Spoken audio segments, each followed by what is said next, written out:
ભારતના મહાન યોગી અવધૂત સાક્ષાત શિવરૂપ ગુરુ ગોરખનાથ અને ગુરુ મચ્છેન્દ્રનાથનો સંવાદ આજે આપણે વાગોળીએ। ગુરુ ગોરખનાથ પ્રશ્ન પૂછે છે, હે ગુરુજી, કોણ મૂલ કોણ વેલા, કોણ ગુરુ કોણ ચેલા, કોણ ક્ષેત્ર કોણ મેલા, કોણ તત્વ में રમે અકેલા। ગુરુ મચ્છેન્દ્રનાથ જવાબ આપે છે, હે અવધૂત, મન મૂલ પવન વેલા, શબ્દ ગુરુ ને સુરતી ચેલા, ત્રિકુટી ક્ષેત્ર ઉલટે મેલા, निर्वाण तत्व में रमे अकेला। गुरु गोरखनाथ प्रश्न पूछे से, हे गुरुजी, कौन घर चंदा कौन घर सूर, कौन घर काल बजावे तूर, कौन घर पंच तत्व सम रहे, सतगुरु हमको दियो बताय। गुरु मच्छेंद्रनाथ जवाब आपे से, हे अवधूत, मन घर चंदा पवन घर सूर, शून्य घर काल बजावे तूर, ज्ञान घर पंच तत्व सम रहे, ऐसा दर्शन मच्छेंद्र कहे। गुरु गोरखनाथ पूछे से, हे गुरुजी, कहाँ वसे मन, कहाँ वसे पवन, कहाँ वसे शब्द, कहाँ वसे चंद्र, कौन स्थान ये तत् रहे, सदगुरु हमको दियो बताए। गुरु मच्छेंद्रनाथ जवाब आपे से, हे अवधूत, हृदय वसे मन, नाभि वसे पवन, रूप वसे शब्द, गगन वसे चंद्र, ऊर्ध्व स्थान ये तत्व रहे, ऐसा ज्ञान मच्छेंद्र कहे।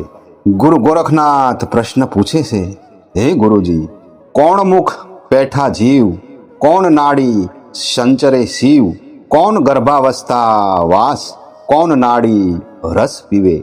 गुरु मच्छेंद्रनाथ जवाब आपे से, हे अवधूत, सुषुम्ना नाड़ी से जीव ने शरीर में प्रवेश किया है, शंखनी नाड़ी से संचरे शिव ममता ने गर्भ में निवास किया है, त्रिवाणी से नाल मुक्त बंक नाल से जीव को पोषण रस मिलता है।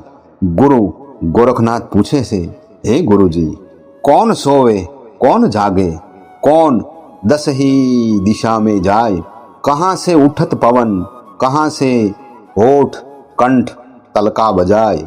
गुरु मच्छेंद्रनाथ जवाब आपे से, हे अवधूत, मन सोवे मन जागे, कल्पना दस ही दिशा में जाए, नाभि से पवन उठत है, हृदय से होठ कंठ तलका बजाए।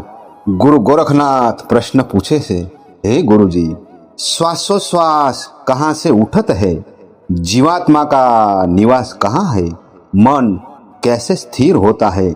गुरु मच्छेंद्रनाथ जवाब आपे से, हे अवधूत, नाभि स्थान से श्वासोश्वास उठत है, 10वें द्वार ब्रह्मरंध्र में जीव का निवास है, ध्यान साधना से मन स्थिर होता है। गुरु गोरखनाथ प्रश्न पूछे से, हे गुरुजी, किस आसन से कैसा ज्ञान ले, किस प्रकार धरे ध्याना, कैसे होय परमानंद की प्राप्ति। गुरु मच्छेंद्रनाथ जवाब आपे से, हे अवधूत, संतोष का आसन विवेक का ज्ञान, शरीर से आसन प्रत्याहार आदि साधना सहित ध्यान धरे और सदगुरु की अमृत वाणी का निष्ठा पूर्वक सेवन करने से परमानंद की प्राप्ति होती है। गुरु गोरखनाथ प्रश्न पूछे से, हे गुरुजी, पांव बिना कौन मार्ग, चक्षु बिना कौन दर्शन, कर्ण बिना कौन श्रवण, मुख बिना कौन शब्द।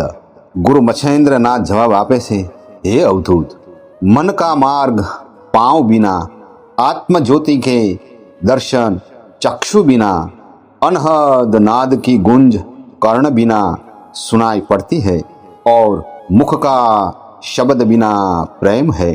गुरु गोरखनाथ प्रश्न पूछे से, हे गुरुजी, कौन सी धोती कौन सो आचार, कौन सो जाप, मन तजे विकार, कौन भाव से मन निर्भय रहे।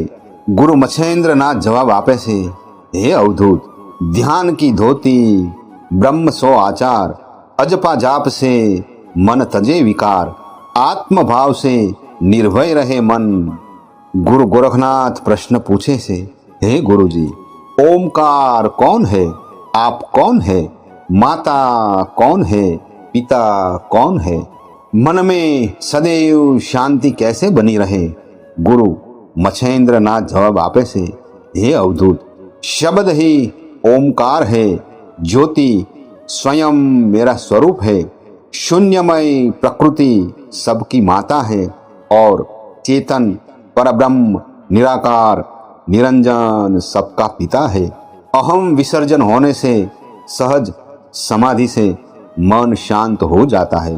गुरु गोरखनाथ प्रश्न पूछे से, हे गुरु जी, वस्तुतः शरीर कौन है? प्राण कौन है? किस पुरुष का ध्यान धरना चाहिए? किस स्थान पर मन मृत्यु के भय से दूर हो जाता है? गुरु मच्छेंद्र नाथ जवाब आपे से, हे अवधूत, मन ही शरीर है, प्राण ही पवन है। प्रेम पुरुष का ध्यान धरना चाहिए और निर्विचार होने से शून्य के स्थान पर मृत्यु का भय दूर हो जाता है। गुरु गोरखनाथ प्रश्न पूछे से, हे गुरु जी, कौन सा मंदिर है? कौन सा देव है? कहाँ बैठकर पूजा करे और कौन सी पाती भेंट में चढ़ावे? गुरु मच्छेंद्र नाथ जवाब आपे से, हे अवधूत, शरीर ही मंदिर, चैतन्य आत्मा ही देव। मनन तालाब के किनारे साक्षी बनकर बैठना ही पूजा है। प्रेम की पाती आनंद में और आनंद से भेंट धरनी है। गुरु गोरखनाथ प्रश्न पूछे से, हे गुरु जी, कौन सी कूंची, कौन सा ताला, कौन सा बुढ़ा, कौन सा बाला, कौन स्थान पर चेतन रहे? सदगुरु हमको दियो बताए। गुरु मच्छेंद्र नाथ जवाब आपे से, हे अवधूत, शब्द ही कूंची, शब्द ही ताला, अचेतन बुढ़ा और चेतन बाला। ज्ञान स्थान मन चेतन रहे, ऐसा दर्शन मच्छेंद्र कहे। गुरु गोरखनाथ प्रश्न पूछे से, हे गुरु जी, मन का जीव कौन और जीव का कौन आधार? आधार का कौन विश्वास और ब्रह्म का कौन रूप? गुरु मच्छेंद्र नाथ जवाब आपे से, हे अवधूत, मन का जीव प्राण है, प्राण का आधार शून्य आकाश है और शून्य का आधार चेतन ब्रह्म है और ब्रह्म का स्वरूप चिंतन मनन और बुद्धि के पार है, वे अनुभव गम्य है।